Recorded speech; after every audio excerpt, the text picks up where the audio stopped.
धन धन सतगुरु तेरे आसरा। आप देख रहे हैं फेथ वर्सेस वर्डिक्ट। मैं डॉक्टर मोहित साहब, परम पूजनीय संत डॉक्टर गुरमीत राम रहीम सिंह जैन साहब के अनुयायी, उनकी सोच व सच्चाई प्रोग्राम के माध्यम से आप सभी लोग देखते, जानते व परखते हैं। तो आप सबका आज के इस लाइव डिस्कशन में बहुत बहुत स्वागत है जी। धन धन सतगुरु तेरे आसरा। सासंग जी, चीजें जो चल रही हैं वो आपके सामने फिलहाल एक पैरोल है जिसपे एक नकली बहरूपिया है जो हजूर महाराज जी का किरदार निभा रहा है और उनके किरदार को छोटा निरंतर करने की कोशिश में लगा हुआ है। हाल ही में एक जानकारी सामने आई कि डेरा के आईटी विंग के प्रमुख और हजूर पिताजी के एक समय पे पीआरओ पब्लिक रिलेशन ऑफिसर कह देते हैं रहे अर्श अरोड़ा नामक व्यक्ति के घर यूपी वाला जमूरा जाके आया है और उसके कुछ वीडियोस भी बाहर आए हैं और जो उसकी आड़ में बदमाशी चली है सड़कों पे, उसके बारे में भी हम चर्चा करेंगे। और ये चीज़ें चल रही हैं, इसके अलावा जो चल रहा है वो सब आपके सामने है।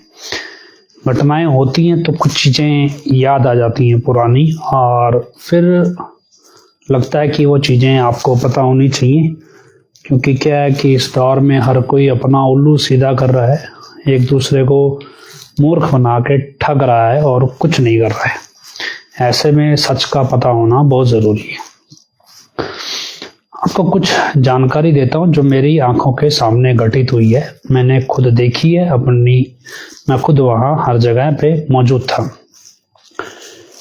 बात शुरू होती है सन 2014 से, जब एक जानकारी सामने आई 14-15 के आसपास कि हजूर पिताजी को के नाम से लोगों को विदेश भेजा जा रहा है और एडम ब्लॉक के लोग उसमें मोटी कीमत खा रहे हैं, पैसा खा रहे हैं। ये एक जानकारी सामने आई। उसके बाद अगले स्टेप पे क्या हुआ कि आईटी विंग को के जो जिम्मेवार थे उनको, जो सतपाल पांडे एंड टीम थी, इनको तुरंत प्रभाव से बदल दिया गया और नई टीम को अपॉइंट किया गया। इस नई टीम का जो जिम्मेदार था वो सज्जन नाम का कोई गुरु ब्रह्मचारी था। इसके अलावा कुछ लड़कों को, जो यंग लड़के थे या बहनें थी, उनको अलग अलग, जैसे भाइयों का आईटी विंग है तो उनका जिम्मेवार बनाया गया और बहनों के आईटी विंग में बहनों को जिम्मेवार बनाया गया। तो भाइयों के आईटी विंग में जो जिम्मेवार बने उनमें से एक नाम ये अर्श अरोड़ा का भी है। उस समय ये शख्स पिताजी का पीआरओ नहीं था। इसके माता पिता डेरे में अच्छी सेवा पुराने करते आए हैं काफ़ी लंबे समय से, और हाल फिलहाल इसके जो पिता हैं वो चोला छोड़ गए हैं, एक्सपायर हो गए हैं। तो खैर, ये आईटी विंग नया बना, नई टीम शुरू हुई और नई टीम से नए सिरे से काम चलना शुरू हुआ। इस नई टीम की मीटिंग हर बार पिताजी डायरेक्ट लेते थे, हजूर पिताजी, और बीच में कोई बिचौलिया नहीं होता था।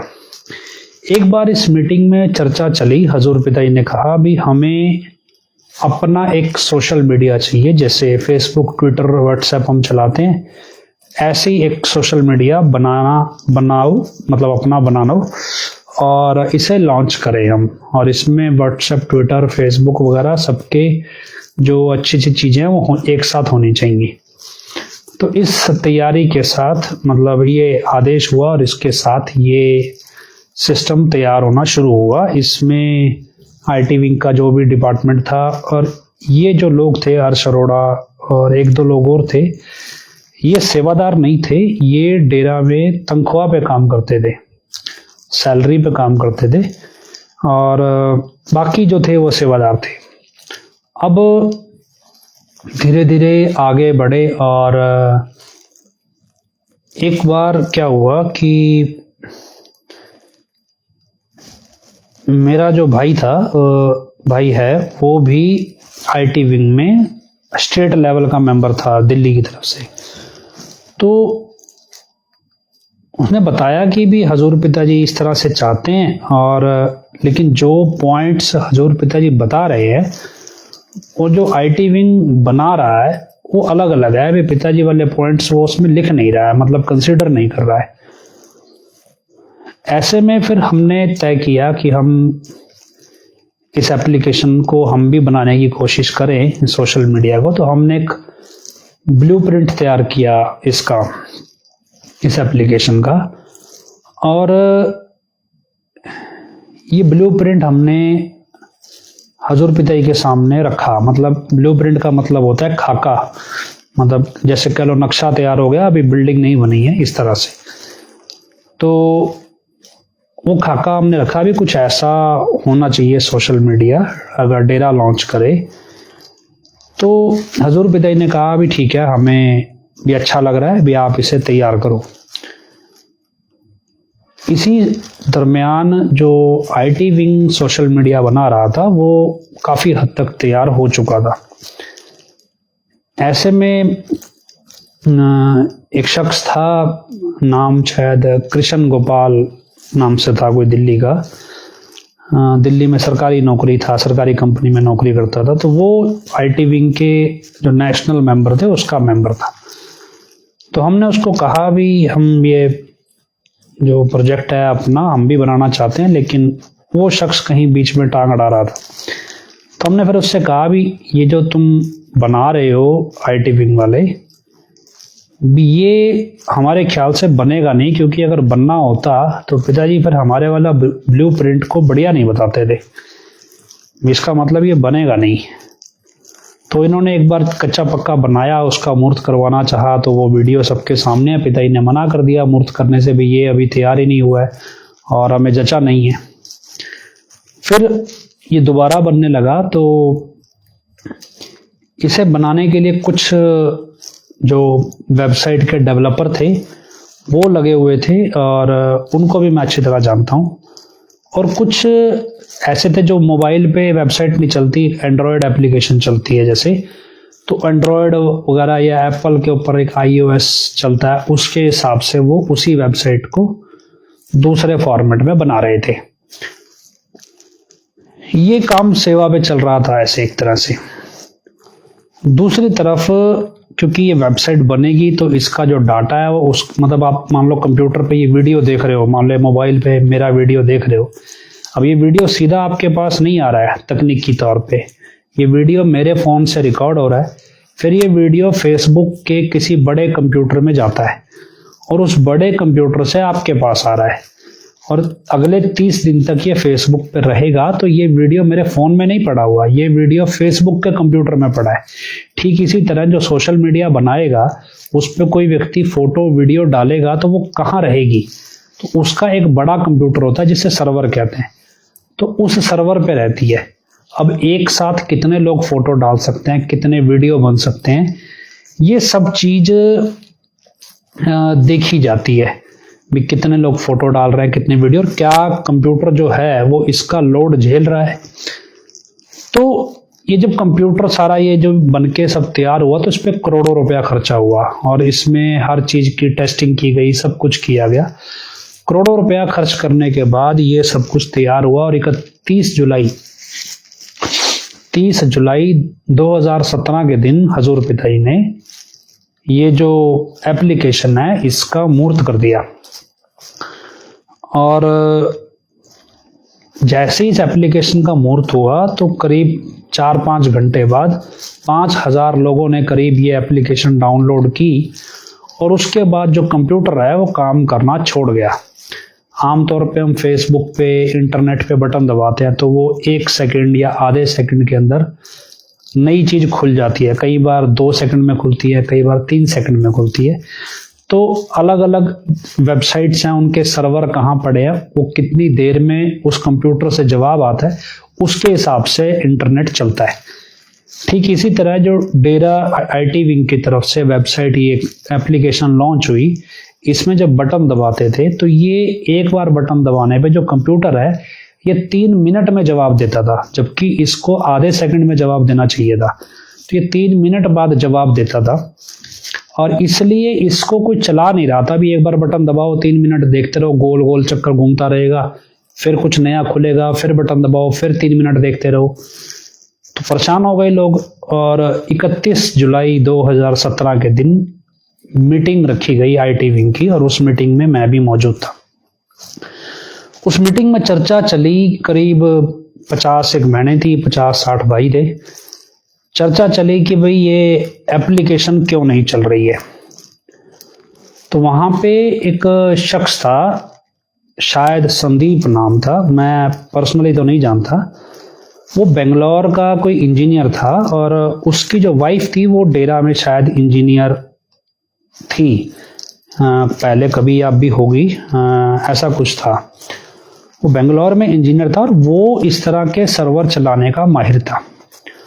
तो हजूर पिताजी ने उससे पूछा, भाई ये क्या चक्कर है, अभी ये क्यों नहीं चल रहा है, तो भी तुमने देखा है? तो उसने कहा, जी मैंने ये कंप्यूटर अच्छे से देखा है। असल में क्या है कि जिस चीज पे ये सारा कुछ बनाया गया है, ये इस तरह समझो कि एक गाड़ी थी जो चेसी के ऊपर बनानी थी, लोहे की या स्टील की चेसी के ऊपर बनानी थी, वो बैलगाड़ी के ऊपर बना दी। अब वो कब तक चला लोगे उसे, कभी ना कभी तो टूट ही जाएगी। तो कुछ ऐसा ही था कि फेसबुक के मालिक ने एक बार एक इंटरव्यू दिया था, और उसमें बताया था कि उसने फेसबुक की एप्लीकेशन किसी सॉफ्टवेयर में बनाई, और ये उसकी ज़िंदगी की सबसे बड़ी गलती थी भी उसने उस सॉफ्टवेयर में एप्लीकेशन बनाई, क्योंकि उसके बाद फेसबुक इसी तरह क्रैश कर गई थी। तो उस इंजीनियर ने पिताजी को बताया भी जो गलती फेसबुक ने की थी वही गलती इन्होंने की है। भी इन्होंने भी ये एप्लीकेशन उसी सॉफ्टवेयर में बनाई है जिसमें फेसबुक ने बना के गलती की थी पहले। तो इसलिए इस एप्लीकेशन को हम कुछ दिनों तक धक्का मार के चला तो सकते हैं, लेकिन इसे दोबारा फिर से बनाना पड़ेगा, ये इस सॉफ्टवेयर में काम नहीं करेगी। अभी जो सर्वर 3 मिनट में जवाब दे रहा है, हमने कोशिश करके इसे 3 सेकंड तक ले आए, अभी 3 सेकंड में जवाब देगा, लेकिन जो लोग इंटरनेट इस्तेमाल करते हैं उनके लिए ये स्पीड बहुत स्लो है। इसे कम से कम आधा या आधे से भी आधे सेकंड में जवाब देने के लिए तैयार करना पड़ेगा, और उसके लिए सॉफ्टवेयर बदलना पड़ेगा, ये एप्लीकेशन दोबारा बनानी पड़ेगी। तो ये बात जब आई तो समझ में आया कि भी करोड़ों रुपया जो इस एप्लीकेशन को बनाने पे लगाया गया वो बर्बाद हो गया। अब प्राइवेट कंपनी में अगर आप कर्मचारी हो और ऐसी गलती कर दो, तो प्राइवेट कंपनी आपको नौकरी से ऐसे निकालती है कि आपको कहीं भी नौकरी ना मिले, भी इतना नुकसान अगर आप करो। तो उसके बाद इनमें एक शख्स और था, उसका नाम था विकास चौधरी, एक गंजा सा लड़का था विकास चौधरी। तो वो भी इस सब में इसको बनाने में शामिल था। तो हजूर पिताजी ने पूछा इनसे, ये दोनों खड़े थे, हर्ष अरोड़ा, विकास चौधरी, कि भाई तुमने हमें बताया था कि इस एप्लीकेशन को लॉन्च करने से पहले तुमने एक प्राइवेट कंपनी से इसका टेस्ट करवाया था, और उस टेस्ट में ये आया था भी 2 लाख लोग इस एप्लीकेशन को चलाएंगे तो भी कंप्यूटर खराब नहीं होगा, जवाब नहीं देगा। ये तो 5000 लोगों में जवाब दे गया। अब जिस कंपनी से तुमने टेस्ट करवाया था उस कंपनी से बात करो और उसको बोलो भी जो फीस उन्होंने ली है वो किस काम की ली है, उनसे या तो पैसा वापस लो या फिर उनको बोलो इसे तुमने हमारे को मिसगाइड किया या गलत रिपोर्ट दी और इसकी पेनल्टी उनसे केस करो उन पे। अब पता चला वहाँ पे कि इस तरह की कोई कंपनी को कॉन्ट्रैक्ट दिया ही नहीं गया, मतलब ये सब फर्जीवाड़ा था और ये जो सब हो रहा था ये सिर्फ पैसे खाने के लिए हो रहा था। और फिर उसके बाद पड़ताल हुई तो पता चला भी जो वेबसाइट थी ये वेबसाइट किसी ने बनाई नहीं थी, ये बने बनाए टेम्पलेट जो हैं ये इंटरनेट पे मिलते हैं। तो ये अलग अलग टेम्पलेट खरीदे गए थे इंटरनेट से और उनको जोड़ के ये वेबसाइट तैयार कर दी गई थी। और एक लड़की थी जो किसी और कंपनी में नौकरी करती थी, उससे सेवा के नाम पे ये एप्लीकेशन एंड्रॉयड में तैयार करवा ली गई थी। तो जबकि उसकी अपनी जॉब कहीं और थी। अब इस तरह से ये एप्लीकेशन तैयार हुई थी, तो इतना अनप्रोफेशनल सिस्टम था भी, जिसे वर्ल्ड लेवल पे पिताजी चीज लॉन्च करने की तैयारी में थे, किसकी टक्कर में, फेसबुक और ट्विटर और व्हाट्सएप जैसे प्लेटफॉर्म्स की टक्कर में उसकी तैयारी आईटी विंग किस तरह से कर रहा था। तो ये उसके बाद अब जाहिर सी बात है, अभी इतना नुकसान जब संगत के पैसे का होगा तो पिताजी नाराज तो होंगे ही होंगे। तो वो नाराज हुए और वो इन दोनों को डांटने लगे। जब इन दोनों को डांटने लगे तो जो अर्श अरोड़ा था ये जोर जोर से हंसने लगा। तो पिताजी नाराज हो रहे हैं, अभी क्यों नहीं काम हुआ, अभी इतनी मेहनत की, इतने साल लगाए, इतने तुम्हारी मीटिंग ली, इतना हमने टाइम भी दिया, इतना समझाया, और तुमने स्टेज पे इसका मूर्त भी करवा लिया, तुम्हें पता ही नहीं है भी इतनी बड़ी गलती तुमने की, जो सारी दुनिया जानती है भी ये गलती फेसबुक ने की थी, वो तुम्हें पता ही नहीं था। मतलब बहुत कुछ पिताजी पूछ रहे थे, बोल रहे थे, लेकिन ये हंसे जा रहे थे। वहां पिताजी मतलब क्या ना, बंदा अक जाता है या बेशर्मी है एक तरह से। तो पिताजी ने वचन फरमाए वहां पे इसको, अर्श अरोड़ा को, कहते भी देखो, हम मतलब बच्चों को बता, देखो कितना बेशर्म आदमी है ये।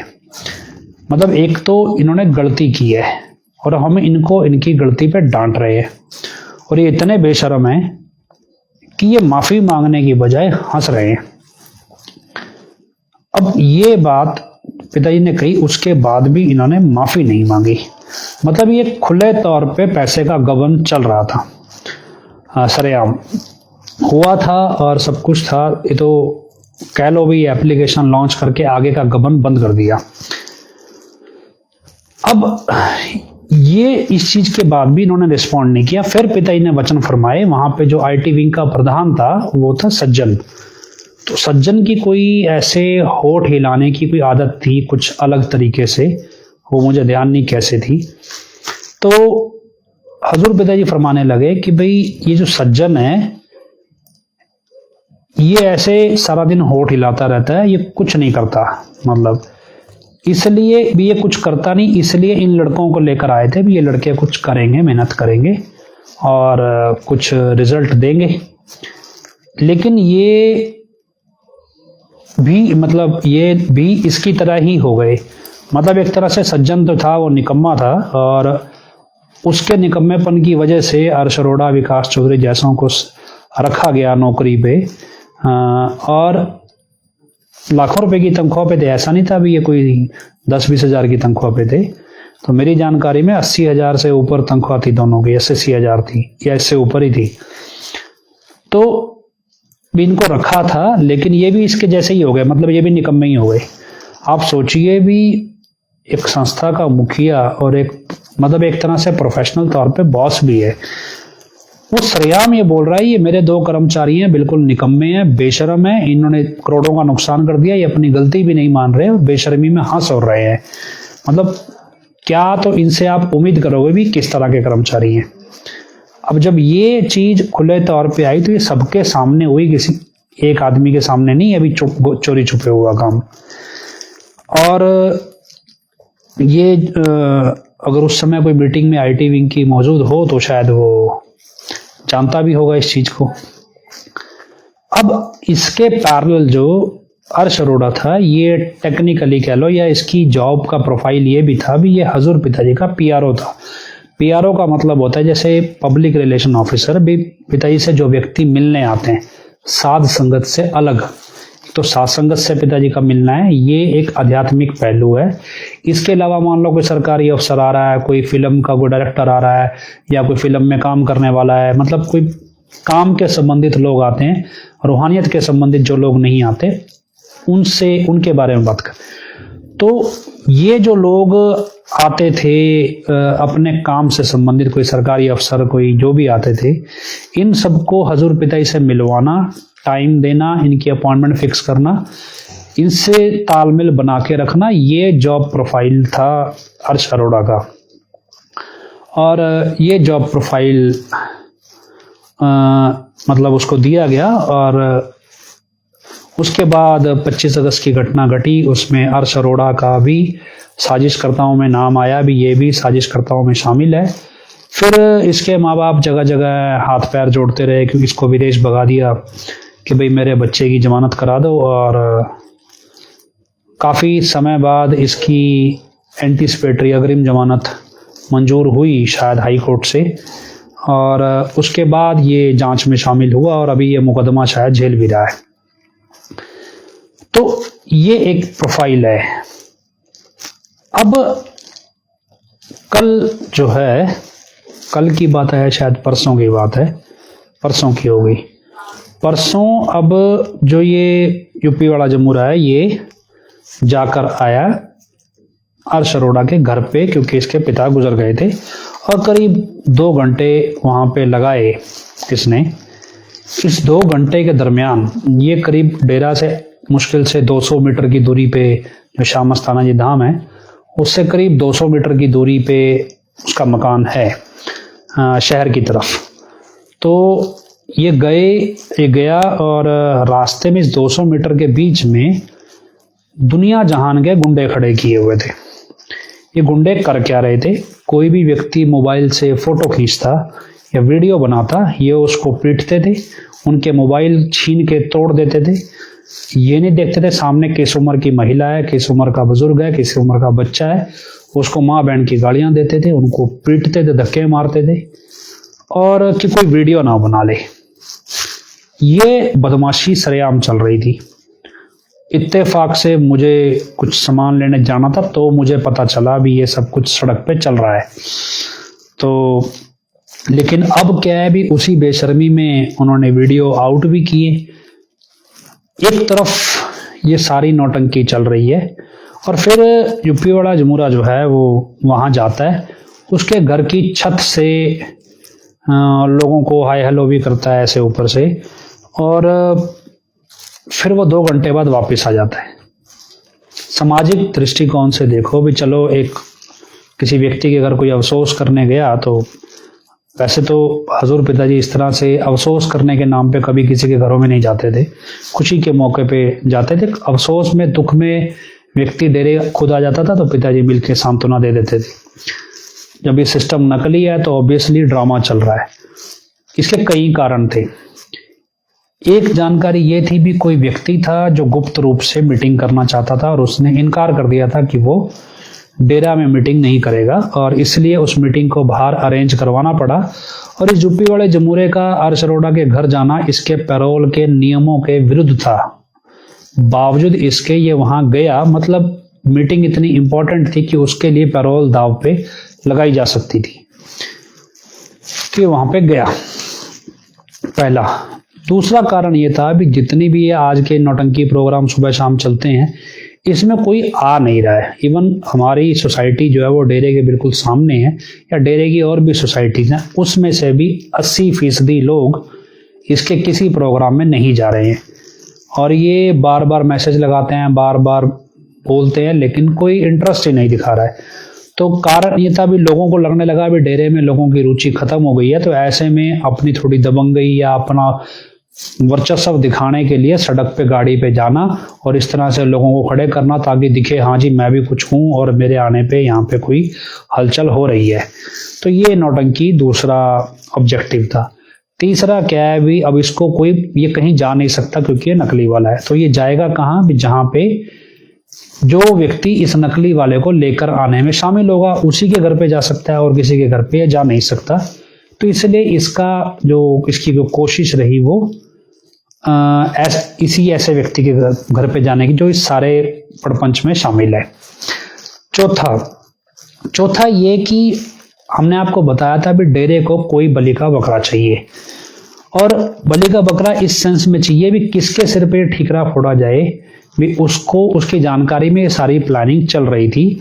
तो क्योंकि डेरे के अंदर ये सारा ठीकरा अभी तक हनीप्रीत के सिर पे फोड़ा जा रहा है भी, हनीप्रीत के अंडर ये सब कुछ चल रहा है, और आखिर में जब भी ये भांडा फूटना होगा तो हनीप्रीत को मरवा के काम आसानी से हो जाएगा, बाकी सब इसमें बच जाएंगे।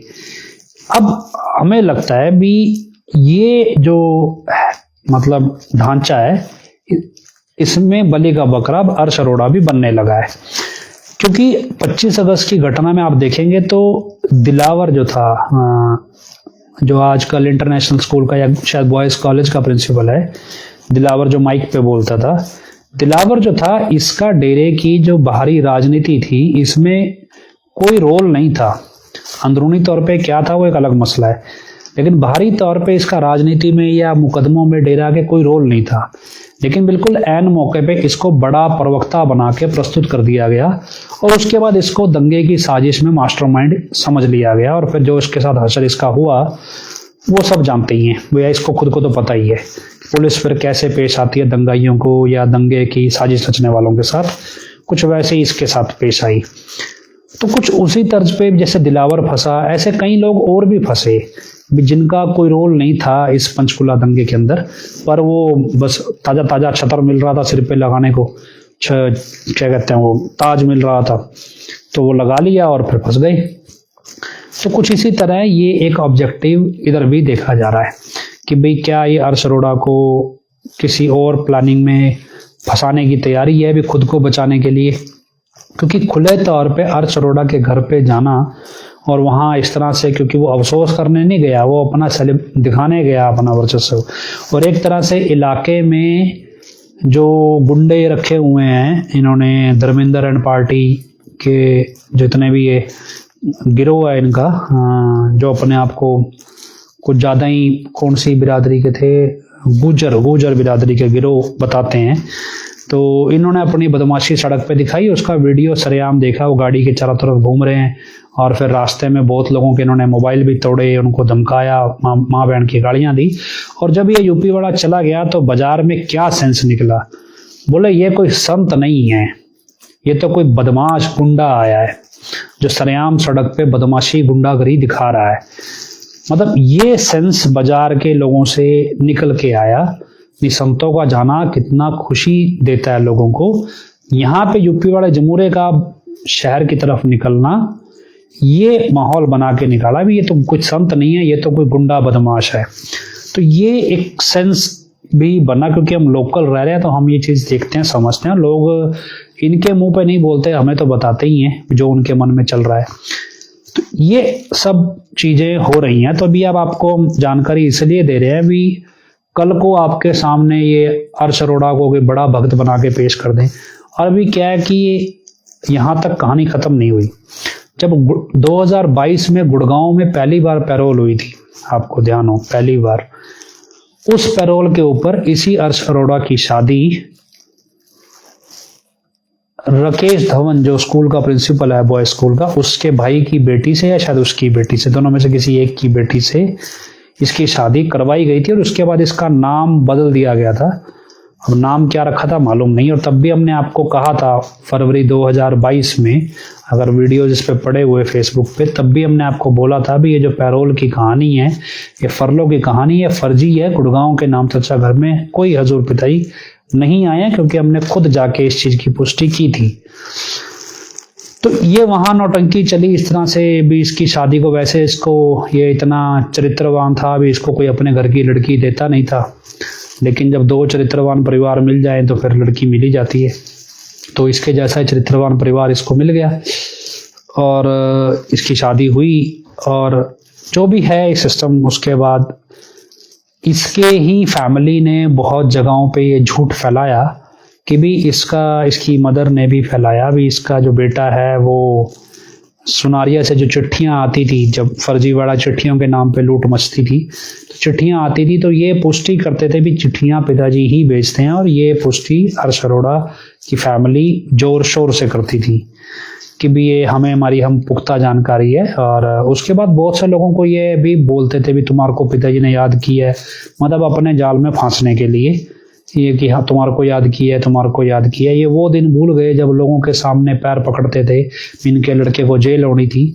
और तब इनको एडम ब्लॉक नहीं याद आया था, तब इनको पिताजी नहीं याद आए थे, तब इनको लोगों के पैर पकड़ना याद आया था, हमारे जैसे लोग याद आए थे। तब हमारे जैसे लोग SIT के अफसरों से बात करते थे। तो ऐसी ही एक अफसर से बात हुई, तो DSP रैंक का था, जब ये फरार था तो हमारी टीम का एक सदस्य था जो बात करने गया था। वो बात करने गया भी ऐसे लड़का है जी, अनमैरिड है, इसका करियर है, क्यों इसके ऊपर केस डाल रहे हो, इसको निकाल दो इस केस से, अभी तो कुंवारा है, अभी नौकरी करनी है, ज़िंदगी जीनी है। तो DSP ने वहाँ बड़े ठोक के जवाब में कहा था, कहते जिसे तुम बच्चा समझ रहे हो ये बच्चा नहीं है, कहते हम सरकारी काम से डेरा में जाते थे, हमें संत जी से मिलना होता था, ये हमें 3-3 घंटे धूप में खड़ाए रखता था, बहुत बदतमीजी से हमारे सामने पेश आता था। और तब इसको नहीं पता था भी किसी अफसर से या किसी बड़े व्यक्ति से किस तरह से पेश आना होता है। और तब जब हम अपने स्वार्थ के लिए नहीं जाते थे, हम सरकारी काम के लिए जाते थे, तो भी ये व्यक्ति हमारे साथ ऐसे पेश आता था। तो आज ये हमसे उम्मीद करे भी हम इसके साथ रियायत बरतें, ये जो इसके साथ हो रहा है ये इसके किए का फल है जो इसको मिलेगा, तो इसके साथ हम कोई रियायत नहीं बरतेंगे। तो खैर ये चीज़ें भी हुई। फिर इन्होंने एक नौटंकी करी भी, इसी की शायद सिस्टर थी जिसके नाम पे नौटंकी चली कि भी वो डेरे आई, उसको दर्शन हुए, डेरे आके उसकी निगाह में दिक्कत थी, डॉक्टर ने ऑपरेशन बताया, डेरे आके ऑपरेशन होने से मना कर दिया, निगाह ठीक हो गई, कुछ ऐसे था। उस समय जब ये घटना हुई थी तब भी हमने आपको पूरा आर्टिकल लिख के बताया था अभी ये घटना कैसे एक पाखंडवाद है और किस तरह से इसको परोसा जा रहा है चिट्ठियों की सच्चाई को प्रमाणित करने के लिए। फिर नकली वाले मसले में ये शख्स पहली बार से ही जिसने अपनी शादी का ढोंग रचाया, अभी शादी करवाई क्योंकि कोई लड़की नहीं दे रहा था इसको, ये सारी नौटंकी में ये सब शुरुआत से ही शामिल हैं। और किस लेवल पे हजूर पिताजी इन्हें देखते थे और कैसे आज नकली जमूरा देख रहा है, इन दोनों में अंतर आप समझ सकते हैं। भी कोई भी समझदार व्यक्ति अंदाजा लगा सकता है भी कैसे ये शख्स काम कर रहा है, कैसे ये अपने स्वार्थ सिद्धि के लिए किसी भी हद तक गिर सकता है, और कैसे ये अब जो आपराधिक साजिशें डेरा में चल रही हैं, पनपती हैं, और शायद पहले पनपी भी, उसमें भी इसका इम्पोर्टेंट रोल या इसकी फैमिली का रोल रहा हो। तो आध्यात्मिक दृष्टिकोण से तो ये महापापी लोग हैं। बाकी कोई ज़बरदस्ती इनको भक्तों का टैग प्रदान करता रहे तो वो उनकी मर्जी है। पर्सनली हमें इनसे कोई मतलब नहीं है अभी ये क्या है क्या नहीं है, लेकिन क्योंकि इनकी कहानियाँ संगत को गुमराह करने के लिए हैं, इसलिए हम आपको ये पूरी कहानी बैकलॉग में बता रहे हैं भी क्या ये शख्सियत है, क्या इसकी डेरा में भूमिका थी, और किस तरह से इसके बारे में हजूर पिताजी अपने विचार या अपनी सोच रखते थे। तो ये जानकारी हमने आपको दी।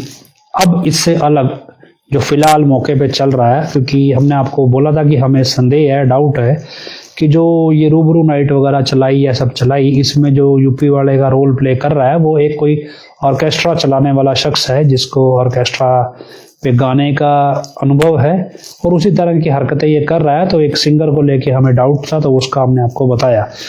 आज जो कार्यक्रम हुआ उसमें इस सिंगर को बदल दिया गया और वो नया शख्स जो मतलब पहले आया करता था उसी को दोबारा बिठा दिया गया, और उसका भी हमने आपको कुछ हद तक बता ही दिया है।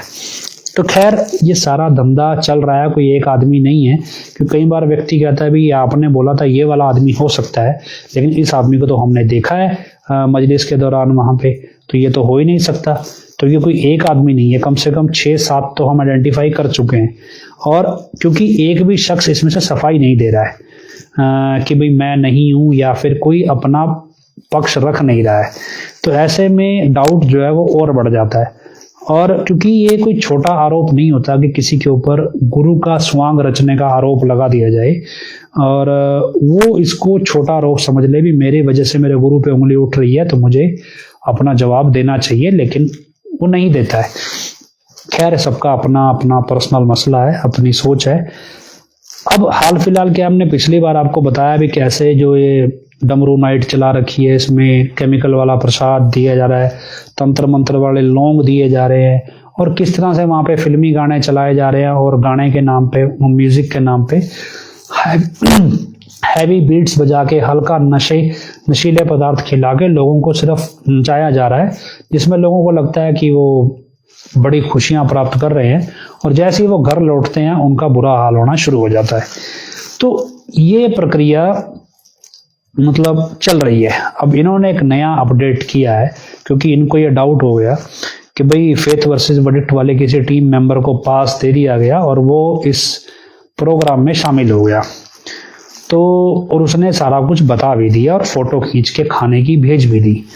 तो ये गड़बड़ हो गई। तो अब उन्होंने क्या किया, जिन जिन को पास दिए उनसे उनके आधार कार्ड भी मंगवा लिए और बोला भी अपने आधार कार्ड, अपनी जो पहचान पत्र है उसकी डिटेल लेकर आओ। हालांकि ये पहचान पत्र से अपना अलग धंधा चलाते हैं, वो एक चलता रहता है, वो बहाने से किसी ना किसी के पहचान पत्र मांगते रहते हैं। लेकिन दूसरी तरफ ये पहचान पत्र इसलिए भी इनको जरूरी हो गए भाई पता तो चले भी कौन सा शख्स संभावित जो है वो फेथ वर्सेस वर्डिक्ट का सदस्य है और हमारे प्रोग्राम में शामिल होकर हमारी सारी जानकारियां बाहर दे रहा है। अब खैर ये कोई पहली जानकारी नहीं है जो हमने आपको दी है, ऐसी हजारों जानकारियां डेली निकलती रहती हैं, अब जो हमारे पास आती है हम आपको पहुंचाते रहते हैं। तो ऐसा नहीं है कि एक ही जासूस ये काम करेगा या एक ही शख्स ये करेगा, क्योंकि हमने आपको बहुत बार बताया भी ये एक पेशेवर आपराधिक व्यवस्था है जो पैसे से चलती है और इस पैसे से चलने वाली व्यवस्था में हर व्यक्ति अपने आप को बचाने की कोशिश करता है। तो ऐसे में बहुत से लोग हैं जो इनके लिए पैसे के लालच में काम करते हैं, लेकिन अपने आप को बचा के रखने के लिए वो हमसे संपर्क बराबर बना के रखते हैं और हमें जानकारी सिर्फ इसलिए देते हैं भी कल को अगर ये दाव उल्टा पड़ जाए नकली वाला तो हम बचेंगे, तो हमारी लिहाज रहनी चाहिए। क्योंकि जो पुलिस या सरकार कार्रवाई करेगी वो एक तरफ से फेथ वर्सेस वर्डिक्ट के दिए गए तथ्यों पे जांच अवश्य करेगी और ऐसे में ये जांच के हिस्सेदार जरूर बनेंगे। तो उसमें हमारा नाम ना आए, ऐसे लोग जो इनके साथ काम करते हैं वो हमसे अपना संपर्क बना के रखते हैं। कई बार किसी को लगता है, कई लोग पूछ लेते हैं कि भी आप ऐसे बिना मतलब किसी को रिस्क पे क्यों डालते हो, क्यों पैसा बर्बाद करते हो।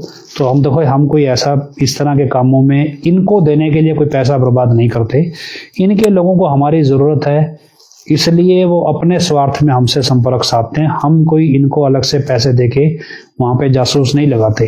तो अपने आप जानकारी जो चाहिए वो अपने आप निकल आती है, तो इसमें कोई छुपी बात नहीं है। हमने आपको एक बार नहीं कई बार बताया है, तो आप इस चीज़ से बेफिक्र रहो। और कई बार कुछ ऐसे जुनूनी होते हैं जो बोलते हैं जी हम जा आते हैं, इस बार हमें भेज दो। तो हम ऐसे कोई प्लांट करके बंदा नहीं भेजते हैं। तो इनको देखो, जिनों का सारा धंधा ही 2 नंबर का है, उनको वफादार कहाँ से मिल जाएंगे। वो जब किसी के वफादार नहीं बने, वो अपने गुरु के वफादार नहीं रहे, तो वो उनको कोई उनकी वफादारी कोई कैसे करेगा। तो ये सारी चीजें आप समझिए बारीकी से, कंफ्यूज ना हो कहीं भी।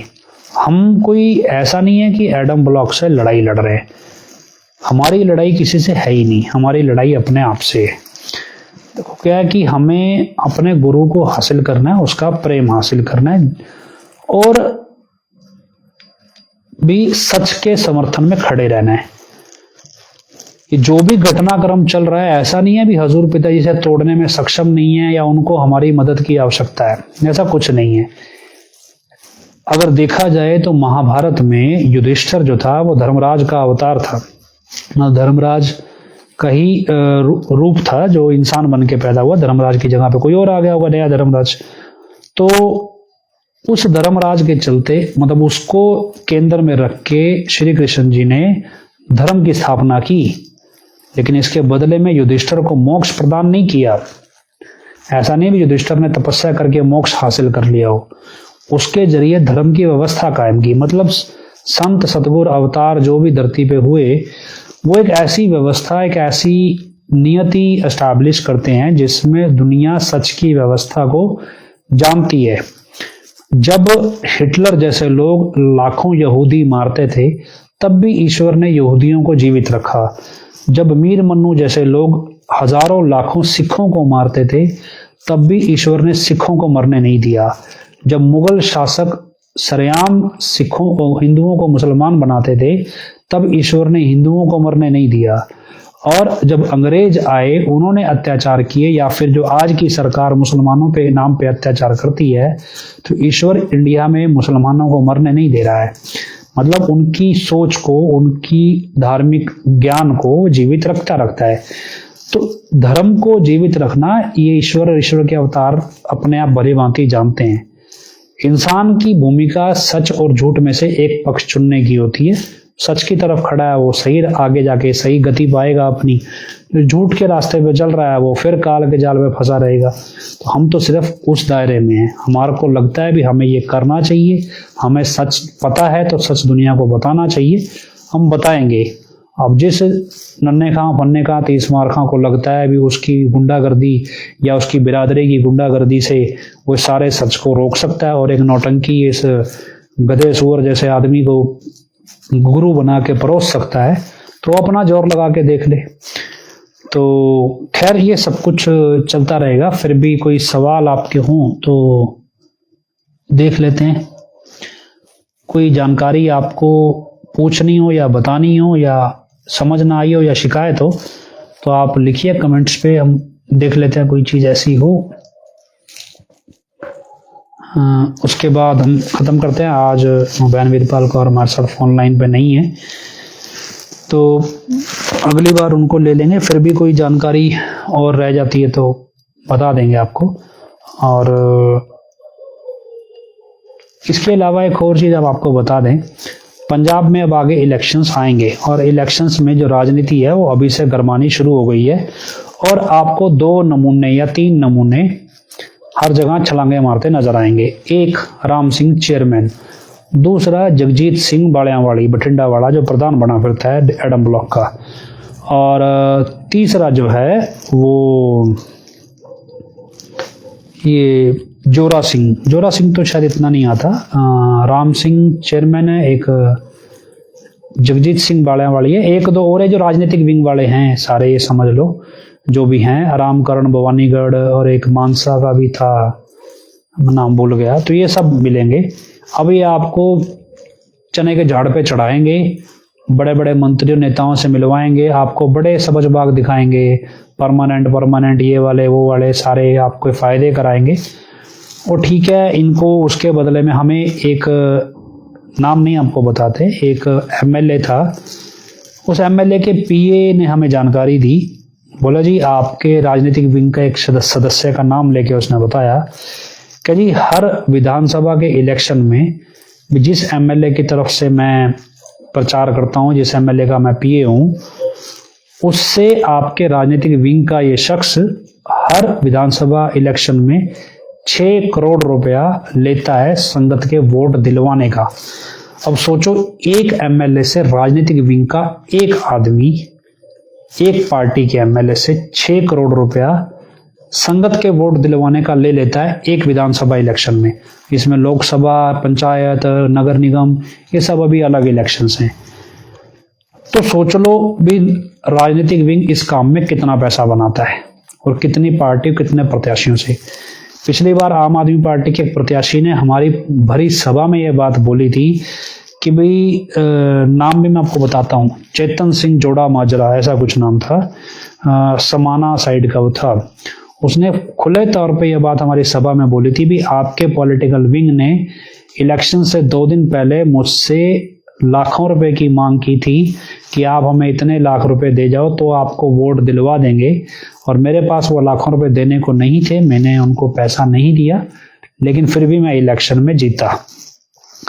तो बाकी 2022 के इलेक्शन में राजनीतिक विंग ने कितने चांद चढ़ाए हैं ये तो देख ही सकते हो। और हाल फिलहाल तो इलेक्शनों में राजनीतिक विंग की जरूरत ही नहीं रही है। अब तो बीजेपी इलेक्शन कैसे जीतती है वो सबको पता ही है। तो खैर, फिर भी राजनीतिक विंग आपको अपना पैसा बनाने के लिए बहुत कुछ कहेगा। आप कितने सतर्क रहते हैं, कितने सालों से बेवकूफ़ बनते आए हैं, कब नहीं बनेंगे। हालांकि पंजाब की जो साध संगत है वो कंपैरेटिवली इस मामले में सतर्क है। 2022 के इलेक्शन में हमने इसका रिजल्ट देखा भी है और किस तरह से संगत ने काम किया है। और बाकी जो होगा वो सब आपके सामने आएगा। ये कोई गुरुद्वारे की सच्चाई क्या है, बंगाल वाले गुरुद्वारे की? भाई मुझे ये बंगाल वाला गुरुद्वारा पता नहीं क्या है, इसका मसला क्या है। मैं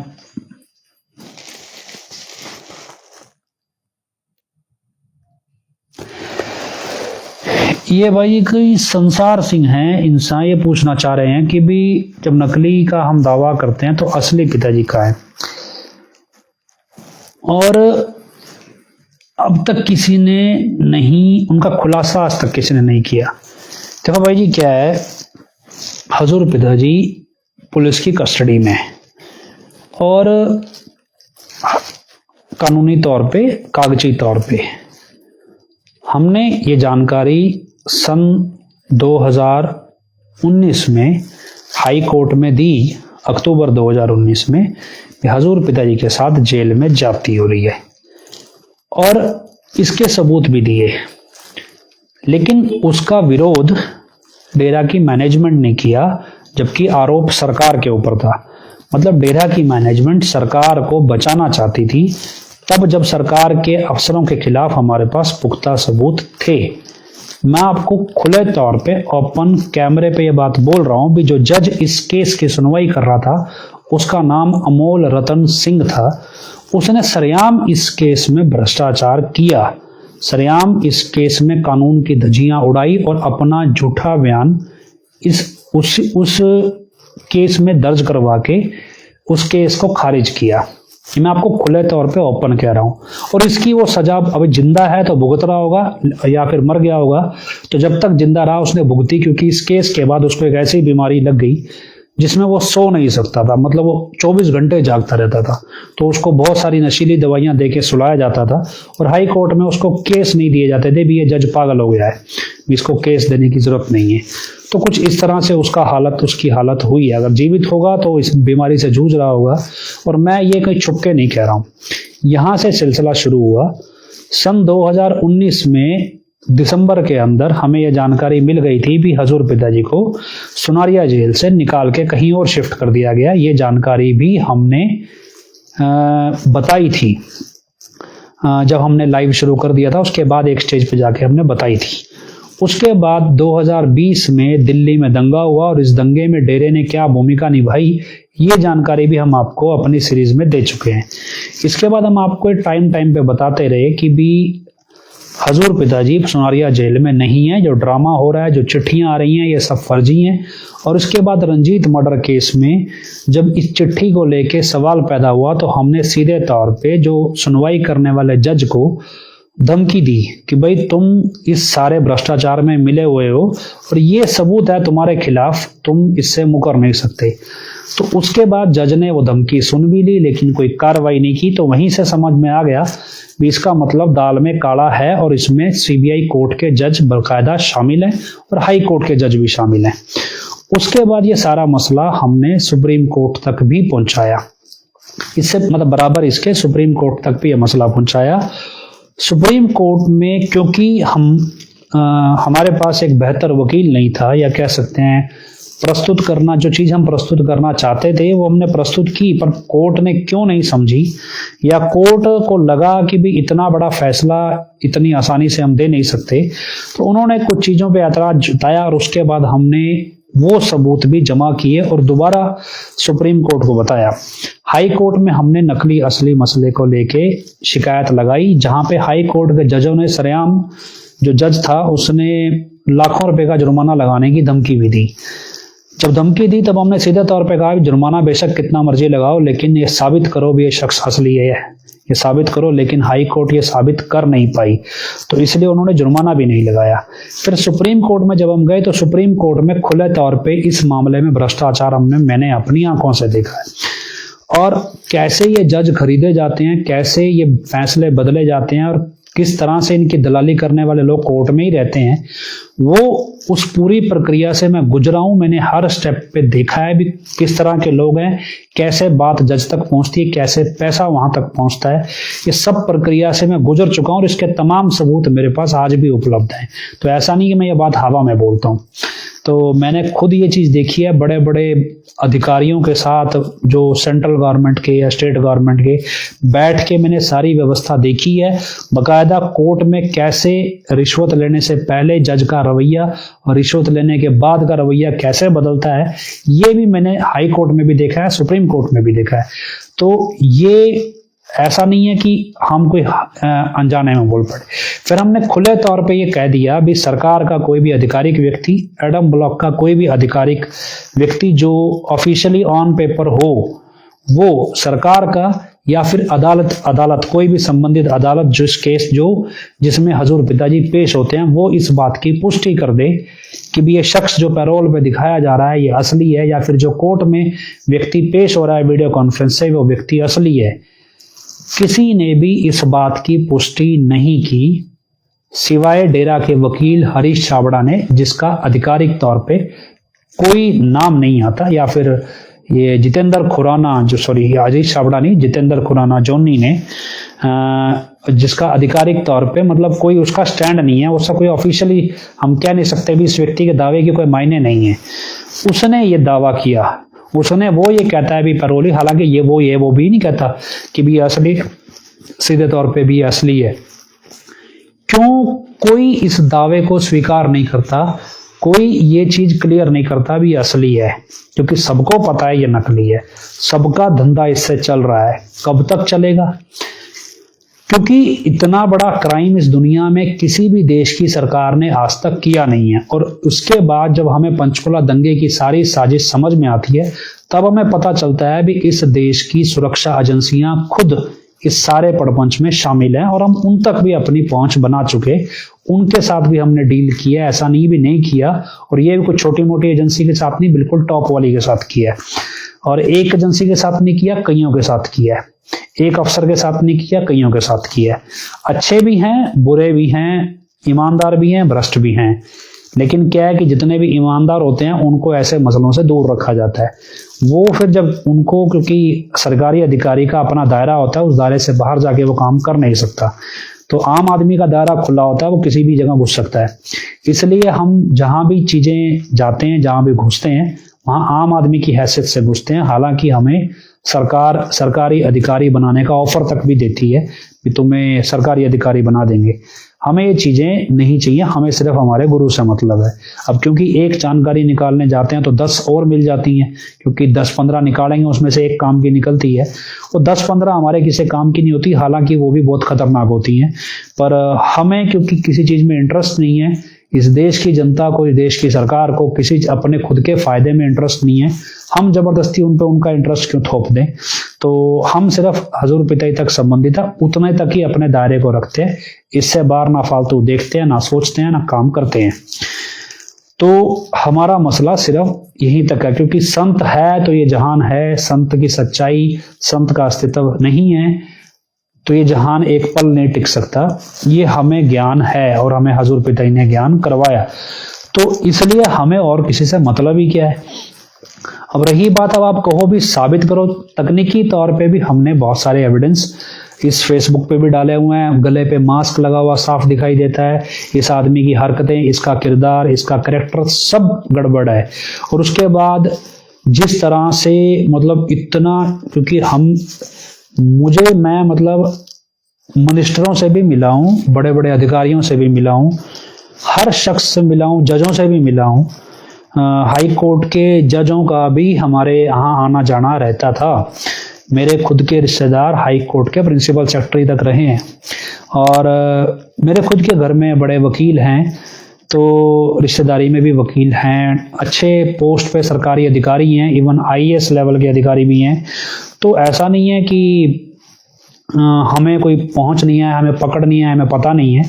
लेकिन क्या है, क्योंकि जब आपकी अपनी डिग्निटी हो तो आपके सामने कोई फालतू बकवास नहीं करता।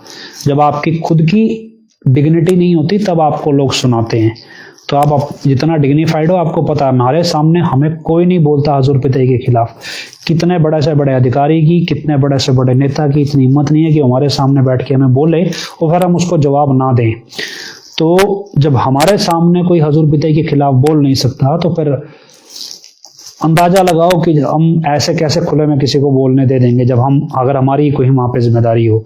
और ऐसे में जिस शख्स को तुम गुरु बता रहे हो, जिसकी अस्तित्व पे कोई हमारे सामने हमें नहीं बोल सकता, उसके अस्तित्व पे उसको कोई उसी के घर में बैठा शख्स बोलेगा, और वो बिल्ली की तरह मतलब दुबक के कोने में घुस जाएगा कि मेरी कोई फोटो ना खींच ले, मेरा कोई वीडियो ना बना ले, मेरी कोई आवाज रिकॉर्ड ना कर ले। वो इतना डर जाएगा कि भाई, इतना डरेगा अभी, गुंडों को सड़क पे खड़ा करेगा, भाई कोई गरीब फोटो बनाए तो उनका मोबाइल तोड़ देना, उसके ऊपर थप्पड़ मारना, उसको गाली गलौज करना। अगर ये सब चीजें वो सिखाएगा तो अंदाजा लगाओ भी इस तरह का तुम्हें गुरु चाहिए क्यों, और क्यों, क्या करना तुमने ऐसे गुरु का जो तुम्हें ये चीजें सिखा रहा है। बंद कमरे में वो क्या ढकोसले पेल रहा है भाई। आज भी आप सुनो वो क्या कह रहा है।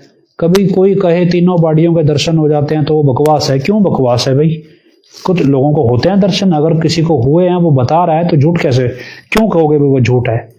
तो जिसको होते हैं वो बता भी सकता है। बहुत से लोग ऐसे हैं जो बोलते हैं जी हमने बता दिया, उसके बाद हमें दर्शन होने बंद हो गए। ये तो सरेआम कह रहा है ये झूठ है, क्योंकि इसको खुद को नहीं पता, इसने खुद का भी नाम नहीं जपा है, खुद सारा दिन अय्याशी, गलत काम, गंदे काम ये सब किए हैं, तो इनको कहाँ पता है वचनों में रास्ते पे चल के खुशियां कैसे मिलती हैं।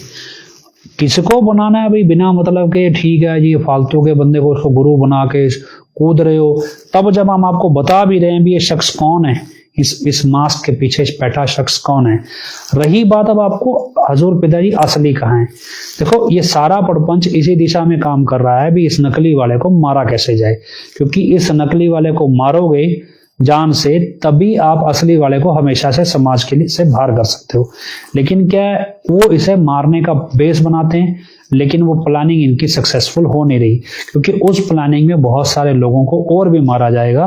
संगत का बड़े स्केल पे दुरुपयोग हो रहा है और होना है, और फिर उन्हें मरने के लिए छोड़ दिया जाएगा। ये प्लानिंग आज से नहीं चल रही है।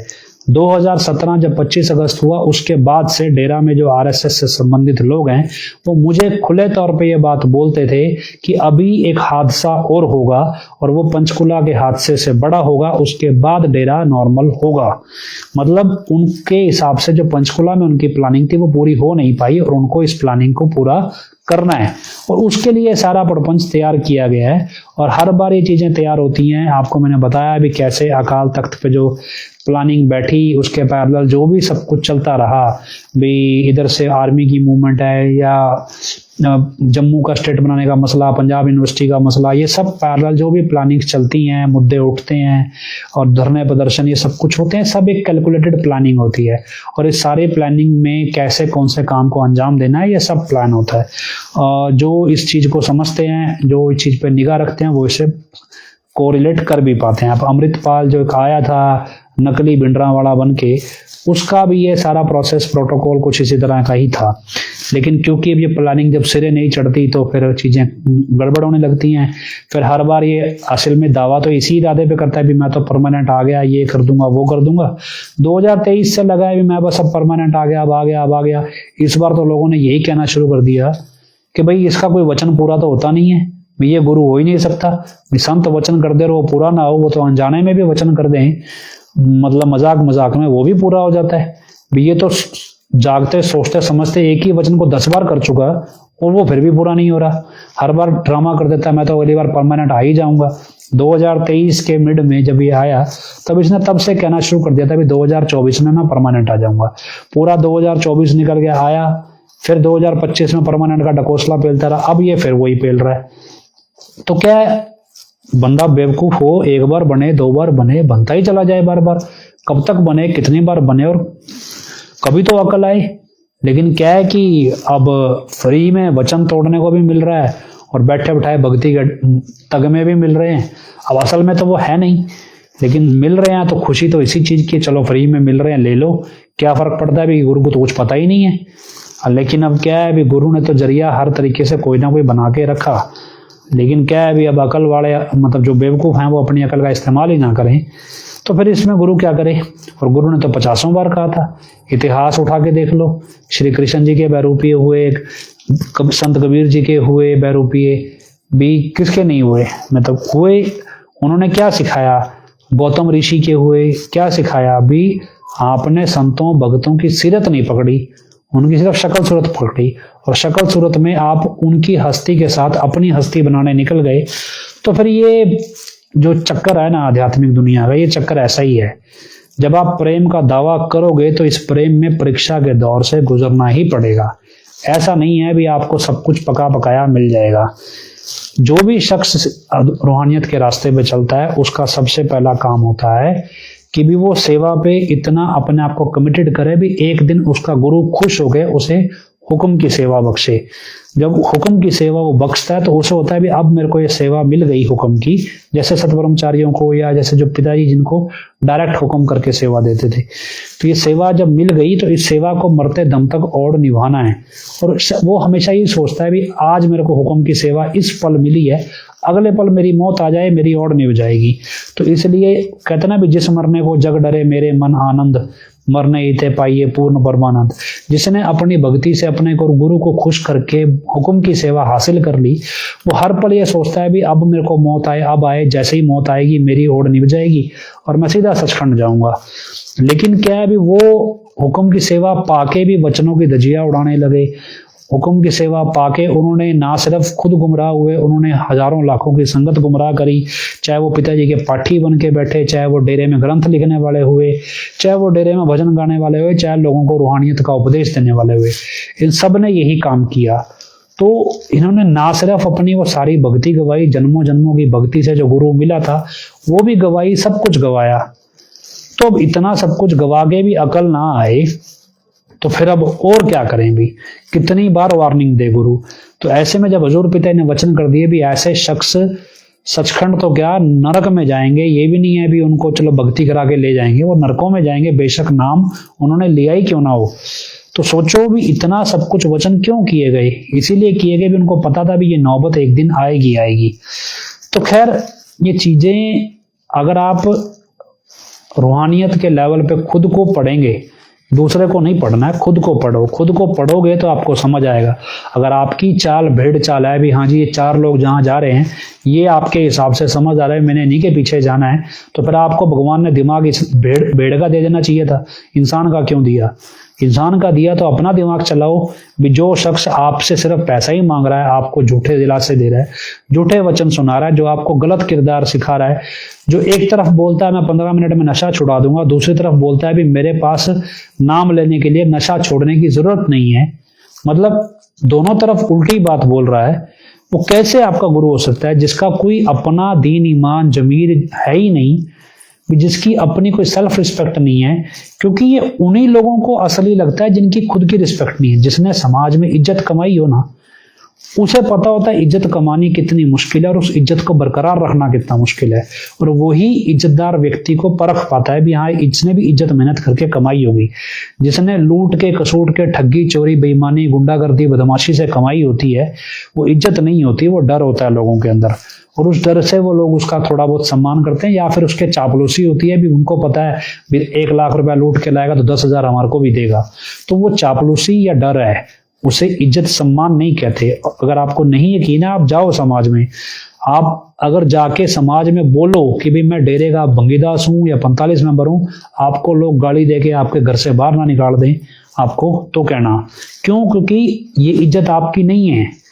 जब गुरु के सम्मान पे सवाल उठ गया तो सबका फोकस गुरु के सम्मान को वापस हासिल करने का है। उनके सम्मान के साथ हमारा सम्मान है, हमारा अपना कोई नहीं है। हमने कौन सा समाज के लिए कुछ किया है, गुरु ने किया। गुरु ने हमारे जरिए सेवा ली, हमसे सेवा ली, हमें इस लायक बनाया। गुरु का सम्मान इतना था, उसके सम्मान में हमारा सम्मान होता था समाज में। जब उसके सम्मान पे ठेस पहुंच गई, हमारा कौन सा सम्मान रह गया। जब जिसने कमाया ही नहीं सम्मान, वो कैसे समझेगा भी सम्मान क्या होता है, महानता क्या होती है, इसका जमीर क्या होता है, स्वाभिमान क्या होता है, पता ही नहीं है लोगों को। तो खैर जब जिसने कुछ, इसलिए जितने भी लोग ये इसके पीछे लगे हैं उन्होंने क्योंकि किया ही नहीं है, उनका वास्ता ही हमेशा ऐसे घटिया लोगों से पड़ा है कि उनको पता ही नहीं है भी मतलब ऊंची सोच, अच्छी सोच, एक खुददार आदमी या खुददार इंसान कैसा होता है उनको पता ही नहीं है। पता होता, उन्होंने खुददारी उनके अंदर होती तो वो ऐसी मूर्खता कभी नहीं करते। और क्योंकि ये कोई आश्चर्यचकित बात नहीं है, मतलब मेरे जानकारी में एक शख्स है, उसका काम वो पेशेवर गुंडा है, मतलब उसको आप पैसे दो, वो बंदा पीटना है, उसकी हड्डियां तोड़नी है, उसके ऊपर फर्जी मुकदमा डालना है, उसका यही पेशा है, उस नशा बेचना है या इस तरह का पेशा है। एक दिन उसको किसी ने सिखा दिया, वो भी ऐसे ऐसे कुछ करना है, तो उसने कुछ थोड़ा बहुत तंत्र मंत्र सीख लिया। तंत्र मंत्र सीख के उसने अपना एक सेंटर बना लिया। धीरे धीरे उस सेंटर पे वो पूजा पाठ का नाटक करने लगा। और आज उसने 5-7 जो गुंडे रखे हुए थे उनको भी भाई बेचदारी बाबा बना दिया। और अब वो बड़े मजे से अपना आपराधिक धंधा भी चलाता है और अपने सेंटर पे बैठ के लोगों को पुच्छे कहते हैं, पुच्छे देता है, भी आप सलाहें देता है, और लोग उसके आगे माथा टेकते हैं, ये जानते हुए भी ये शख्स एक पेशेवर गुंडा है। अब लोग तो समाज में ऐसे भी हैं जो अपने इलाके के पेशेवर गुंडे को बाबा बना देख के उसी के पांव पे झुक के उससे मतलब समाधान मांगने लग जाते हैं, तो फिर ये तो फिर भी थोड़ा उससे सुधरा रूप ही है, कह सकते हैं। तो खैर लोग तो ऐसे भी हैं। अब आप क्या कहोगे भी वो मतलब जो ये गुंडा बाबा बन गया भी ये बहुत समझदार है, या इसमें वाकई में इसको ब्रह्म ज्ञान हो गया? सिस्टम है, हर तरह का बंदा है।